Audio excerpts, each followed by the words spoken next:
Hello, brother. Hey, buddy. Yo, how we doing, How man? you doing, man? It's been a minute.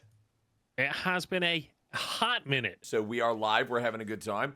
And I think this is going to be a pretty cool look into what a lot of people don't really know about commentary and how to min-max your presence on the show. So, yeah, this is going to be cool. All right, so let's get into game one. So first off, set the stage for us here for everybody watching on your channel, on mine. What's the first game that we're watching? What are the stakes? Is it regular season? Is it playoffs? What are we checking out?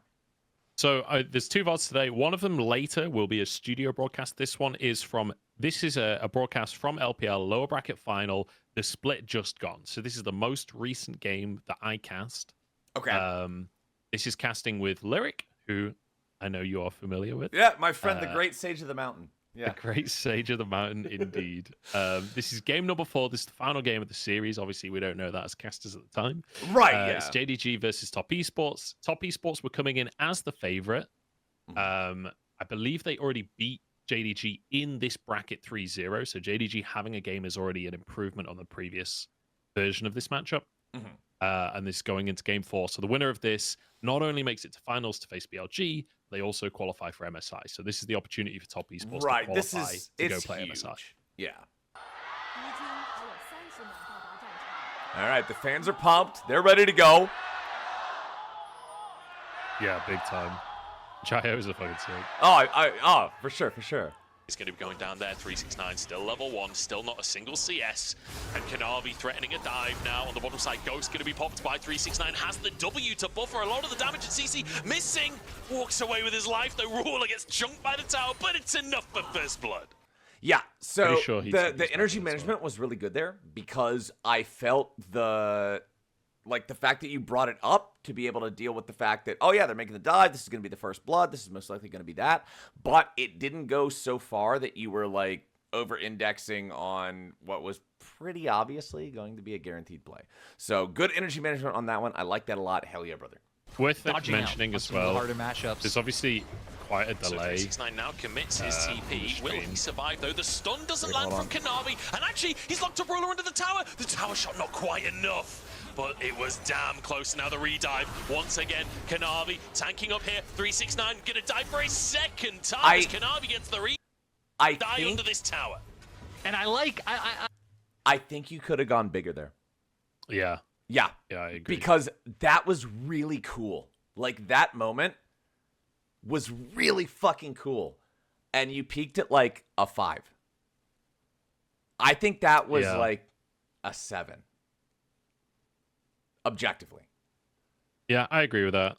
I think as well, like, even the fact that he dies after and nobody dies after he's played them so hard is it's also like a big disappointment moment that I sort of didn't cash in on at all. Yeah, like, I think you could have gone a step or two above that, and it's still, like, nobody would have been like, oh my god, he's getting way too excited for nothing. Like, that was a really cool moment. That's one of those things, especially like if you're talking about your goal is World Finals, right?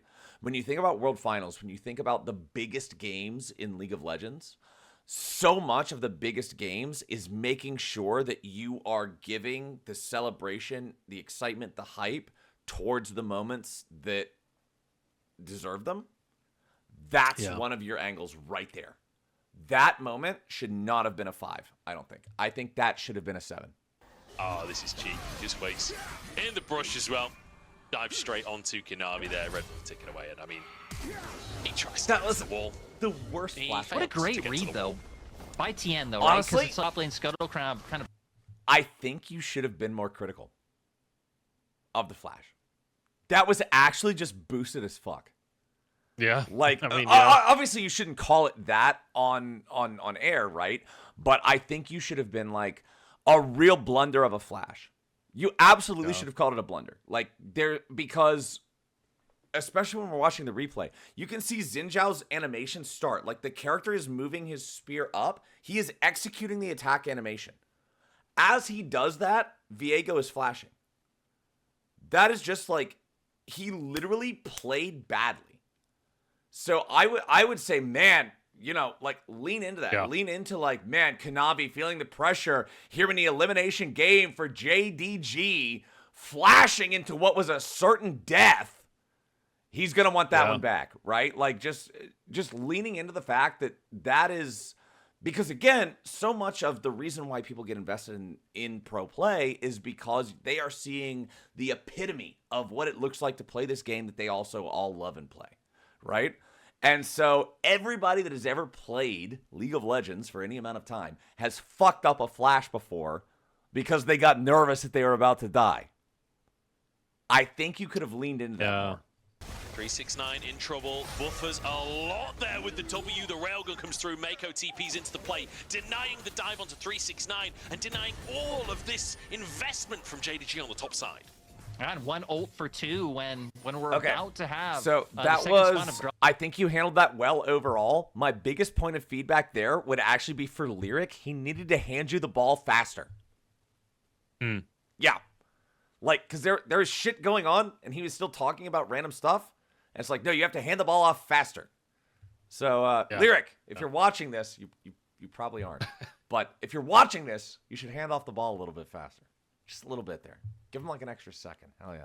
Let's get back in there. If you notice like small things, how you would approach something differently as well, I do want to hear that, because like I feel like I'm good, you know, like I do feel like I'm international standard caster, but I just don't feel like I'm great, you know. I don't feel like I'm at the top level. So it is going to be this, a lot of it is going to be smaller things as well that can elevate it. So if you do have like nitpicks on plays like that, please don't shy away from picking it apart if you do want to. Let's go back and watch it. There wasn't. Okay, if it was me, from JDG. As soon as I see that Talia shit coming in, I am calling out the Weaver's Wall. I am calling out Yagao coming in. I am hyping up how this is an absolute fucking party for JDG in the top lane. That's where I think your biggest miss was in this. Is that as soon as you saw that line on the ground for Talia, you should be calling out that Talia is coming up here. Because holy shit, we're already seeing 3 guys coming up to make the play, but now we got the 4th dude and he's riding the wall up here from mid. Like, this is huge. And you end up covering it at the end of the fight. You're talking about like, yeah, you know, JDG fully invested in this. Like, they punish the overinvestment, but you didn't set that up for the payoff. Yeah. Right? Like, you got the payoff, but you never made the initial investment. She has that extra, Talia loves play-by-play casters because Talia's ulti always happens before the rest of the crap happens. Yeah. So being able to call out, Gao with the Weaver's Wall coming up into the top lane, looking for the 4-man angle, like, you can immediately set that up to crescendo even higher. Yeah, that's a good way of thinking about it. It's kind of like it's like the team fight version of Rek'Sai's farm alarm, you know? Yeah, like, exactly. It's like a big siren saying Talia is the absolute value of Kindred. I hate Kindred more than Sin because Lamb's Respite is the worst ability in the game to have to cast because it makes everything happen all at the exact same split second as soon as it expires. Yeah. Talia gives you this whole huge, like, you get to do the Star Wars introduction with the text scrolling along the screen of her entering into the fight using her most impactful ability, right? So there's in a top lane far away. Yeah, exactly. There's a lot of value there. And so that's what I would have done differently. Means that now the groups get to be sort of the reward for that rotation on the side of top esports. So 3 for 3 on the grubs, 15k on either side. The only differentiation right now is where that gold is within the rosters and that first Drake that was picked up by JDG. Differentiation. I also love the play of PS, you know, pulling out. I still like it. I still like it. Like, everybody still gets your meaning. But what I would have liked from you in that situation, because you... So my only problem with what you just said is not the fact that differentiation is not a word. My problem is that you brought it up and you didn't tell me what it was. Huh? You said the only differentiation is where the gold is allocated. And that one Drake, yeah. But you didn't mention, like, who's the leader for each side. That's what I would have wanted. Because especially if... Yeah, I suppose, yeah. Yeah, because I would have wanted you to set up like a carry versus carry, like where's the gold at type of thing, right? Because Rumble's ahead, Casante's 0-2, right? Down in bot lane, Tom Kench and Senna are looking great. Is this a top half versus bot half type of game? Is like, I would have wanted some more detail there. Because you set up sort of like this, you gave me the Star Wars intro, but then I didn't get to watch the movie. It's Top Esports as an organization. They never made it to MSI before. They've never. Very good history. Very good history. I like that a lot. Good job.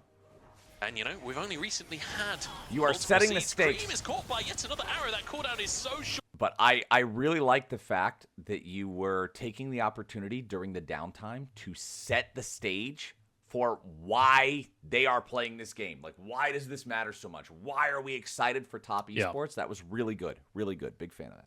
It feels like even though these arrows are hitting, even though he's being proactive, it's never turning into anything for JDG.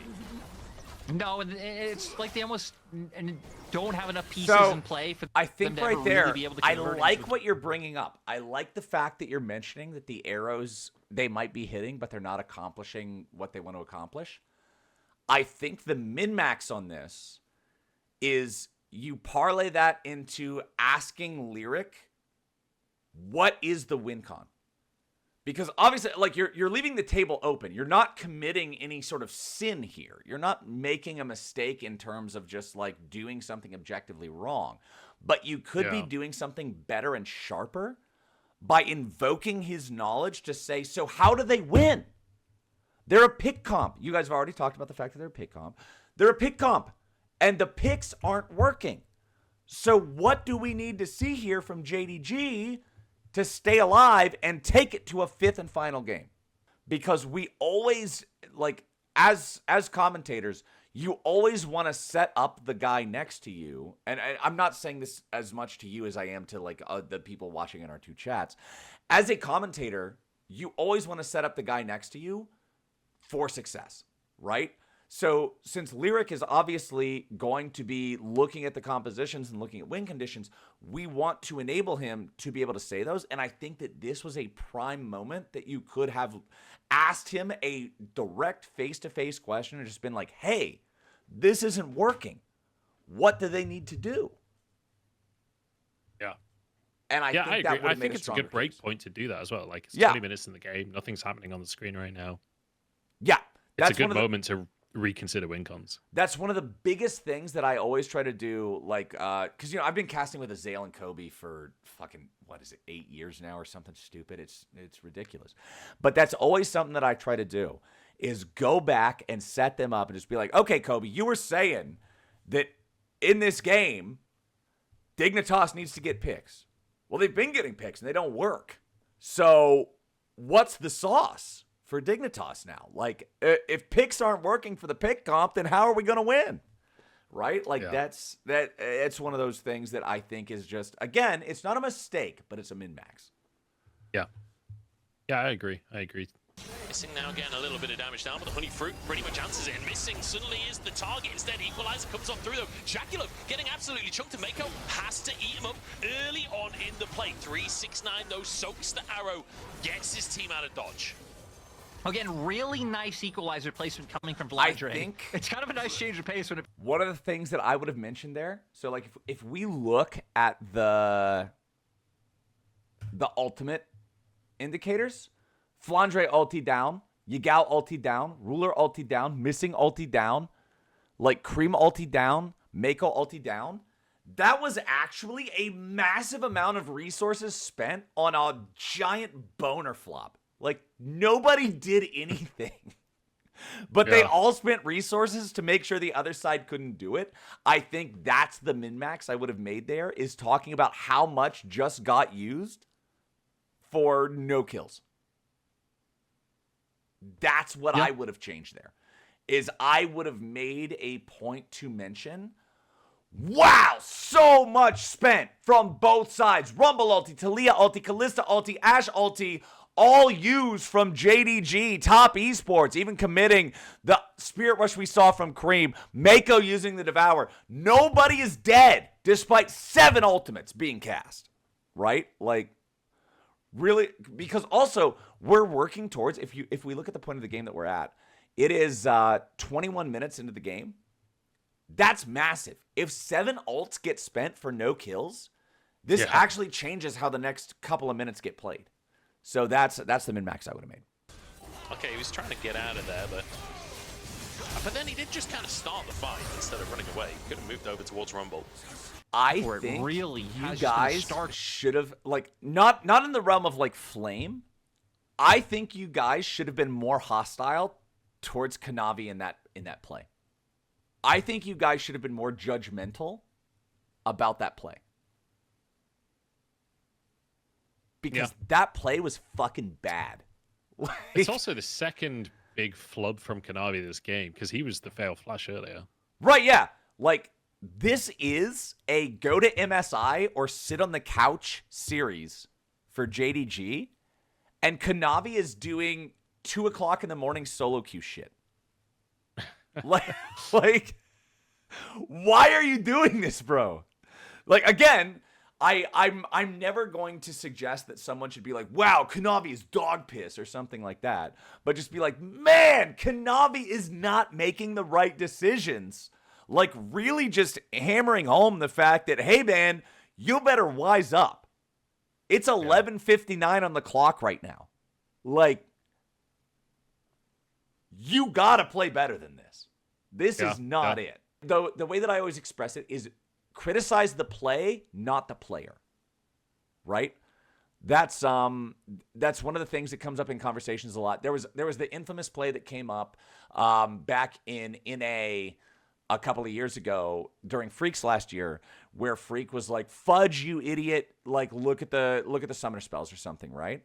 And I've literally publicly said before, I don't think that was the right call, because I don't think that you should talk shit on the player. You can absolutely say, man, that was a terrible decision from Fudge. Criticize decisions, criticize plays, criticize choices. But don't imply that the player themselves is like bad or stupid or whatever. But looking at that play and just going like, man, Kanavi made a bad choice there and he's going to pay for it. That's what I would have done. CTN when he's on form. Oh, Yagao gonna be caught out. Flashes away. The charm not used though. Cream holds it until the flash is gone. Even saves the Spirit Rush so he doesn't get stunned. Beautiful from Tien and Cream. Kanavi and Missing want to punish the pick. A TP though means they can't do squat. And Cream finds like the TP doesn't even matter. It's the fact that JDG is coming for a collapse and they get punched in the mouth. I feel like that should have been it. Your coverage of the fight was very matter of fact as well. The coverage was very matter of fact. You should have been like so much more about celebrating that turn right there at the end, right? It's like, you know, they're coming down. Who cares about the TP? You can mention the TP. Do it as like an sort of like an offhanded thing. Just be like, hold on, TP coming in though from top east. Oh, but it doesn't even matter. Right when they tried to make a move, JDG isn't even allowed to breathe on their own side of the map. Like one of those types of moments. Yeah. I feel like would have been much more emotionally honest to how the game is flowing. over on JDG. And now wins out the matchup, diving in the mid lane as the charm did land, the railgun doesn't quite land, but Ruler goes down anyway. It's Mako to find him, and Kanavi, he gets one reset, but that is all he will get. Top Esports break open the completely base. lost track of the play there. That was No, terrible. I was going to say, it sounded a little disjointed. They don't really I'm sorry, but we're going to have to go back and listen to it again just because it's... I was like, oh my god, dude, I meant to boom this, man. Yeah, it just feels so fucking terrible. Honestly, like, VOD reviewing when you feel you had a bad cast is the worst feeling in the world. It's so rough. It's so necessary, but it feels so bad. Right. So this was something that I actually did a lot back when I was in 2017 when I first started. I remember that if I had a bad cast, I would actually be like sitting in the green room just waiting for the end of the day meetings to be done, like my leg would be shaking from like anxiety because I needed to go home and immediately VOD review so I could see how shit I was. I would get so angry at myself. I would get so frustrated with the fact that I'm like, no. I know that I could have done that better. And I would just immediately be chomping at the bit to go back and improve it. It was, that's definitely not the healthiest way to approach it, by the way, chat. I'm not encouraging this. I'm just saying this as a point of view thing. But, okay, so we're near the end here. Let's... A whole lot to fear.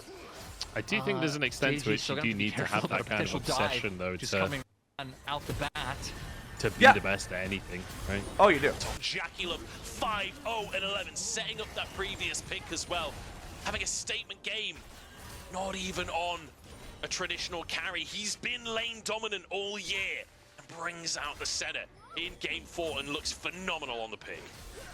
Yeah, he's been. I like the appreciation for Jaculum. So honestly, I don't even have as much of a problem with the Ash Arrow because it just ends up being such a non-factor.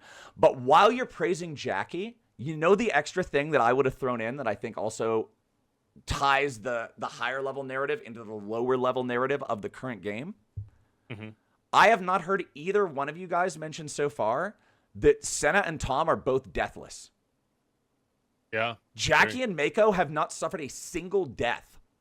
They are 5-0 and 11 and 3-0 and 8. This is like an insane bottom lane performance from Top Esports. True. And so, like, when you're praising the fact that they're playing outside the style that you know them for, when they're stepping up in, like, an important game, when they're helping Top Esports, like, go to MSI, like, all of these different accolades that are higher level can be tied into a lower level of, bro, they're not fucking dead at all. Like, and that's always one of the things that I feel like a lot of times when people talk about narratives and they talk about storytelling and things like that, sometimes it can get too far into outer space. It can get too far gone. It can just be, it still needs to come back to the game. And so opportunities like this, when you're literally just looking at a double donut in the death column, is a beautiful chance to just tie in the overarching story of these players and this team with the current game. Yeah. And also, it's like Jacula finally has a support that has hands and a brain for the first time in his entire career. He's got all 10 fingers. He's actually got a real support. And in their qualification match for MSI, game number 4, they're both deathless, like showing the fucking quality of this bot lane. Exactly. It's like, this is like, world-class gameplay. And it's being shown not only on like an overarching narrative level, but in an individual per game level with the deathless scorelines. That's one of the things I would have added there. You know, players like Yagao, we keep talking about the clutch potential, how he steps up for playoffs. Well, if you're going to step up, it's now or never. JDG now being sieged on the top side of the map as a third inhib could be opened wide. Another by Top thing Esports. that I'm just like, and this is one of the things I default to with doing my own play-by-play when we're in like downtimes or we're waiting for the next big fight to happen, is I look and I see what story does the scoreboard tell me, right? Like, because again, one of the things that I always try to do is I'm not somebody who's trying to be a like very traditional, technically correct sports commentator. I'm somebody who's trying to authentically convey the spirit of enjoying the games. That's how I would describe the way that I commentate. And so when I look at the scoreboard, I'm thinking, okay, think back to, 2012 CaptainFlowers, who was just watching pro play and loving it as a fan. What would he want to hear about? What's the thing that he's looking at and pointing at the screen like that Leonardo DiCaprio gif going, wait, what the fuck? Like, that's what I always look at. And so one of the what the fuck thing that I'm looking at right now, other than Senna and Tom Kench having no deaths, Rumble is 0-4-0. Flandre is secretly playing Evelyn this game. He is invisible. He has done nothing. He has actually not contributed to the team whatsoever. This guy is just not there. Yeah. So true. that's another thing that I feel like maybe not right now specifically because he's not even on the screen. It's not really about him right now. But previously throughout the game, I feel like that could have been another thing where if you get past 20 minutes and a guy has a 0 in the kills column and a 0 in the assist column, that's a story on its own. And again, but that can also then tie into a greater narrative arc about how Top Esports just is able to put together a better composition, right? Like Flandre is effectively nullified by the fact that these guys just outpiloted them all the way back in draft. We've seen them outplaying them in game. The score is 20-6 for God's sake. But they also outplayed them beforehand because of the fact that your top laner just does not matter. 369 will return to the finals. He will return to MSI and he will attempt to defend his titles. 2 points on your on the ending call. Number one, Lyric's energy needed to be +3. Like he was at like a 4 for that ending call. He needs to be at like a 7 minimum, I think. And again, this is CaptainFlowers. This guy's too American. Like obviously, I know I'm on the higher end of the energy spectrum. I think Lyric definitely needed to bump that energy up a lot. Also, I think that your Nexus explosion call should be about the team as a whole versus just the one player. I think it would have been better if the 369 point was the previous one, like when they were winning the fight, and then it's a top esports call for the Nexus kill. Right? Yeah, I had planned on... I don't know why I thought that the game was ending right then and there. I guess it would have been if there was a wave, but I kind of... It's I tough. overshot on the previous call. That really was the game ending call. But Right, yeah. That's what I figured because it sounded like it was. But yeah, it's one of those things where I feel like if going into this, because you guys were literally even talking about it beforehand. It's like, 369, he was on the JDG that won the 3 previous splits. Now he's on Top Esports. JDG is about to lose to Top Esports, so 369 can still be the 4-peat. Like, because you already know that story, that should have been the opener. That should have been the thing that you started off with as they're acing them and they're making their way to the Nexus. So that then even if it goes long, you can still do the Top Esports team call as the end.